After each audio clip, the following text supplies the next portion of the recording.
Para imam yang dirahmati Allah Subhanahu wa taala, madu disebutkan di dalam Al-Qur'an pada surah An-Nahl tadi memiliki manfaat bahwasannya madu adalah obat. Oleh karenanya Al-Imam Ibnu Qayyim rahimahullah taala beliau menyebutkan hendaklah seseorang mengobati dirinya dengan dua hal, yaitu dengan Al-Qur'an dan dengan madu. Al-Qur'an bisa mengobati seseorang dari segi bisa mengobati hati seseorang yang rusak, dan juga ternyata Al-Quran juga bisa mengobati seseorang dari segi medis, yaitu dengan ruqyah, dan juga mengobati seseorang dengan ruqyah dari gangguan-gangguan atau seseorang yang kena penyakit ain. Dan madu tentunya obat, sangat dianjurkan. Terlebih di masa-masa kita yang seperti ini, kita membutuhkan madu sebagai daya tahan tubuh, atau tentunya sebagai untuk meningkatkan kualitas imun kita. Maka ulun sarankan bagi bapak-bapak yang dirahmati Allah Subhanahu wa taala, madu hendaklah menjadi menu atau menjadi minuman harian atau suplemen harian atau dosis harian bagi kita untuk senantiasa mengkonsumsi madu. Mengkonsumsi madu, Pak, bukan mencari madu. Paham ya? Sekali lagi, mengkonsumsi madu. Beli madu maksudnya. Baik. Ulun tidak beriklan. Intinya hendaklah mengkonsumsi madu.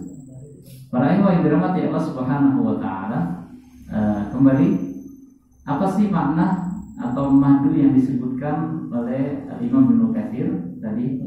Maksud beliau tadi madu yang ada di surga benar-benar murni, benar-benar murni. Jadi tidak perlu lagi kita menyaringnya, udah benar-benar murni, asli madunya, dan juga warnanya juga bagus, dan tentunya rasa dan baunya enak. Madu yang ada di surga berbeda dengan madu yang ada di dunia. Tentunya madu tersebut benar-benar murni dan juga memiliki warna yang bagus, mungkin dari segi kekentalannya, jadi warnanya beda, dan mungkin juga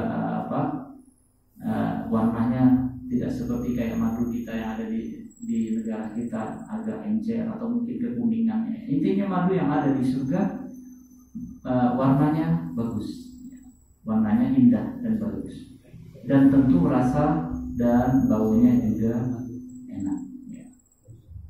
Bahkan disebutkan di dalam hadis Nabi Muhammad SAW, hadisnya tentang mensifati surga Allah Subhanahu wa taala. Rasulullah SAW bersabda, "Fil jannati bahrul labani wa bahrul ma'i wa bahrul asali wa bahrul khamri, thumma tashaqqaqul anhar minha ba'd." Kata beliau Muhammad sallallahu alaihi wasallam, kata beliau Nabi kita Muhammad sallallahu alaihi wasallam, beliau bersabda, di surga ada lautan susu, dan ada lautan air, dan ada lautan madu, dan ada lautan khamar. Kemudian terpecah-pecah dari lautan-lautan tersebut menjadi sungai-sungai yang mengalir dari bawahnya, yaitu mengalir sungai-sungai yang mengalir di surga Allah Subhanahu wa taala. Para hadirin yang dirahmati Allah Subhanahu wa taala, maka kita sebagai hamba Allah Subhanahu wa taala, setelah kita mengetahui bahwasannya minuman yang ada, susu yang ada di dunia, bahkan madu yang ada di dunia, bahkan khamr yang ada di dunia ternyata tidak ada apa-apanya dibandingkan dengan minuman-minuman yang ada di surga Allah Subhanahu wa Ta'ala. Dan kita telah mengetahui bahwasannya minuman yang ada di dunia itu kapan ada kalanya dia pasti basi.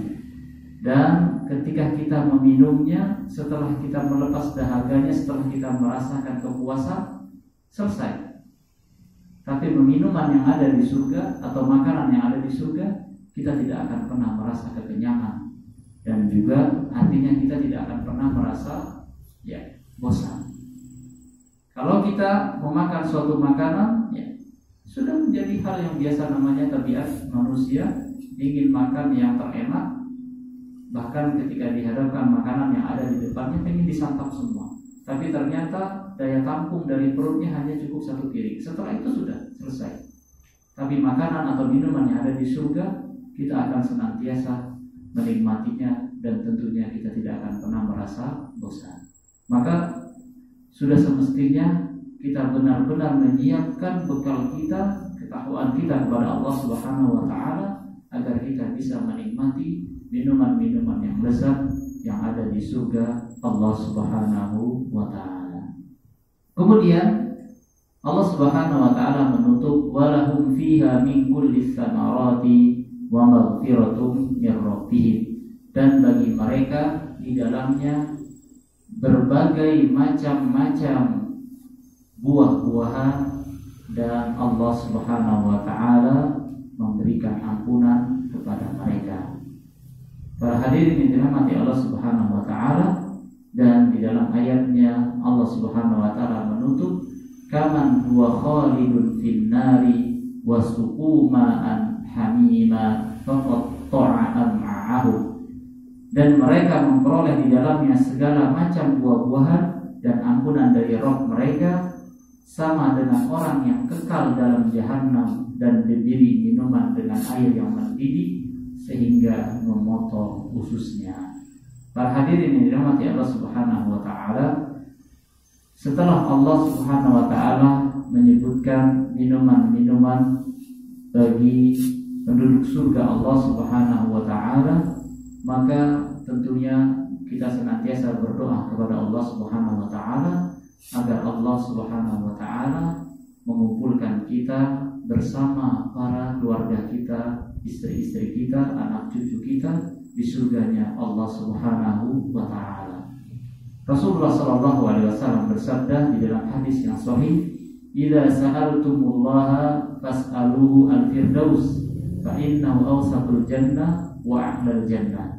Kata Rasulullah sallallahu alaihi wasallam, apabila kalian meminta kepada Allah Subhanahu wa Ta'ala, maka mintalah surga Firdaus, karena surga Firdaus adalah surga yang paling tertinggi. Allah Subhanahu wa Ta'ala telah menjanjikan bagi orang-orang yang beriman di dalam surah Al-Kahfi, innal ladzina amanu wa 'amilus shalihat kanat lahum jannatul firdausi nuzula. Bagi orang-orang yang beriman, yaitu orang-orang yang beramal soleh, maka tentunya bagi mereka surga Firdaus Allah Subhanahu wa Ta'ala yang dijanjikan untuk mereka. Para hadirin yang dirahmati Allah Subhanahu wa Ta'ala, maka di dalam ayat ini Allah Subhanahu wa Ta'ala juga menyebutkan berbagai macam buah-buahan. Di dalam ayat yang lain juga Allah menyebutkan fiha min kulli fakihatin zawjan pada surah Ar-Rahman pada ayat yang ke-52.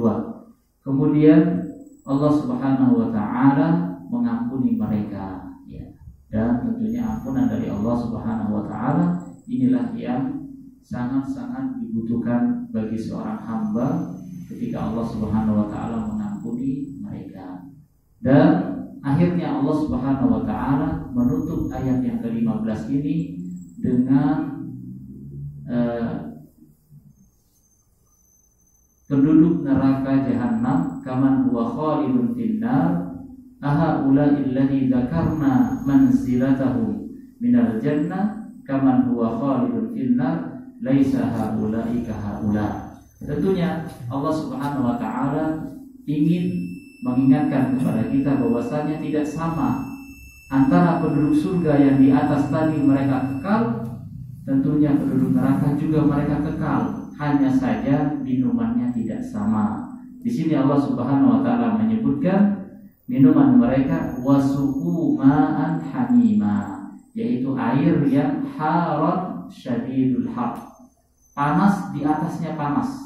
Airnya benar-benar panas, bahkan mungkin air mendidih yang air yang baru masak, yang kita masak itu sangat panas. Air yang ada di neraka jahanam tentunya lebih panas. Maka disebutkan oleh Imam Ibnu Katsir rahimahullah taala, haron syadidul har la yustata'.